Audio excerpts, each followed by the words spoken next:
ব্যর্থতা কেউ চায় না, সবাই সাফল্য খোঁজে। কিন্তু কেউ সব কাজে একবারে সফল হয় না। সফলতার জন্য বারবার চেষ্টা করতে হয়। কোনো কাজে সাফল্য লাভের জন্য বারবার এই চেষ্টার নামই হলো অধ্যবসায়। আসসালামু আলাইকুম, welcome to my channel Shaila Akter blogs. সকালবেলায় আরিশা সকালবেলায় উঠে আমি এদিকে রান্না করতে ব্যস্ত। আর সে কী করছে দেখো, সে কী করে ছোট ছোট মাটির দলা করে বিভিন্ন ডিজাইন করে। ডিজাইন তো সে করতে পারে না, যতটুকু পারে করে সেটা রোদে শুকায়, মানে এই প্রসেসিংটা সে জানে।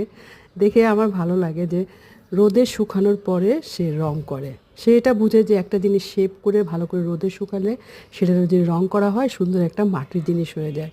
সে মেলাতে যেয়ে দেখেছে যে মাটির জিনিস, আমাকে আবার জিজ্ঞাসা করেছে, মা এত সুন্দর করে এটা কীভাবে বানায় মাটির জিনিস। আমি আবার বলেছি প্রথমে এটা রোদে শুকিয়ে এটা ডিজাইন তৈরি করে নরম পানি দিয়ে মাটিটা তৈরি করে সুন্দর করে শক্ত করে ভালো করে মেখে ওটা একটা শেপ তৈরি করে শুকিয়ে তারপরে রং করে। সে এটা চেষ্টা করছে। তো আজকে সকালবেলায় দেখো ডিম দিয়ে আলু ঘাটি রান্না করলাম। এটা আমি জিরা গরম মশলা দিলাম উপরে, এটা ধনেপাতা দেওয়া যায়, আমি ধনেপাতাটা দেই নাই।